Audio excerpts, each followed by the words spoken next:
రచించిన రాజ్యాంగం వల్లే మన దేశం ఎదుగుతుందని ఎమ్మెల్యే పంతం నానాజీ పేర్కొన్నారు. రాజ్యాంగం రచించిన డాక్టర్ బిఆర్ అంబేద్కర్ను ఎవరూ మర్చిపోలేదని ఆయన ప్రతిసారి గుర్తుంచుకోవాలన్నారు. కాకినాడ రూరల్ మండల ప్రజా పరిషత్ కార్యాలయంలో ఎంపీపీ అనంతలక్ష్మి త్రిమూర్తులు, ఎంపీడీఓపీ సతీష్ ఆధ్వర్యంలో ఘనంగా 77వ గణతంత్ర దినోత్సవ వేడుకలను ఎమ్మెల్యే పంతం నానాజీ ముఖ్య అతిథిగా పాల్గొని జెండాను ఆవిష్కరించారు.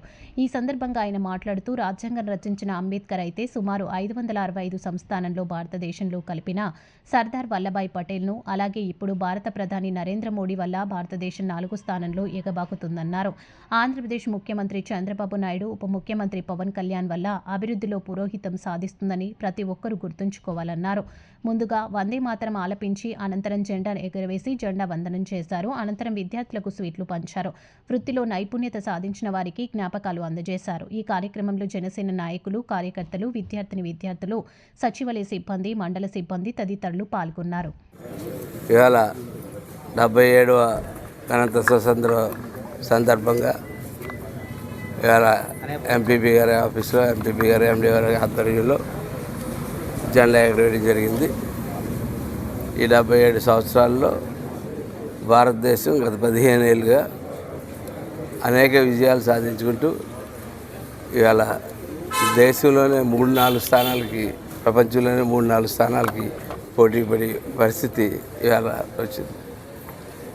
దానికి కారణం ఆగస్టు 15, 1947 వచ్చిన స్వతంత్రం కన్నా ప్రధానంగా ఈ గణతంత్ర దినోత్సవం నాడు భారత రాజ్యాంగం అయితేనేటి భారత్లో ఉన్న స్థితిగతుల్ని బేరీజు చేసుకుని ఈ దేశానికి ఎటువంటి రాజ్యాంగం కావాలని చెప్పి నిర్మాణం చేపట్టిన అంబేద్కర్ గారిని గుర్తు చేసుకోక తప్పదు. ఎందుకంటే భారతదేశంతో పాటు 47 నుంచి 50 ఆ ప్రాంతాల్లో అనేక దేశాలకి స్వతంత్రం రావడం జరిగింది. కానీ ఆ దేశాలు, కొన్ని దేశాలు ఉన్నాయో లేదో కూడా తెలియని పరిస్థితుల్లో ఉన్నాయి. కొన్ని దేశాలు అయితే చాలా ఆర్థికంగా చిదిగిపోయి ఉన్నాయి. కానీ భారతదేశం మటుకు నిజంగా క్రెడిట్ గోస్ టు అంబేద్కర్ గారు. అలాగే భారతదేశం స్వతంత్ర అనంతరం 565 సంస్థానాలని భారతదేశంలో కలిపిన సర్దార్ వల్లభాయ్ పటేల్ గారికి, వాళ్ళిద్దరికీ కూడా ఈ క్రెడిట్ వెళ్తుందని చెప్పి నేను తెలియజేస్తా ఉన్నాను. దాని మూలంగా ఇవాళ మనం దేశం రాజ్యాంగం పటిష్టంగా ఉండడం వల్ల ఇవాళ అంతర్కలహాలు లేకుండా మన చుట్టూ ఉన్న దేశాల్లో, అన్ని దేశాల్లో చూస్తూ ఉన్నాం.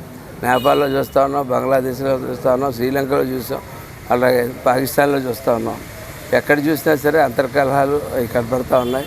ఈ భారతదేశంలో మటుకు ఆ రాజ్యాంగం యొక్క గొప్పదనం, ఆ గణతంత్ర దినోత్సవం నాడు చేసినటువంటి ఈ రాజ్యాంగాన్ని ఇవాళ మనం ఖచ్చితంగా అమలుపరుచుకుంటూ చక్కగా కథ తీసుకెళ్తున్నందుకు మోడీ గారికి, అలాగే రాష్ట్రంలో మన పవన్ కళ్యాణ్ గారికి, చంద్రబాబు నాయుడు గారికి, లోకేష్ గారికి అందరికీ కూడా అభినందనలు తెలియజేసుకుంటూ మరింత ముందుకు కొనసాగాలని చెప్పి ఈ ప్రపంచంలో మొదటి స్థానంలోకి ఎదగడానికి ఎంతో కాలం లేదని చెప్పి నేను తెలియజేస్తున్నాను.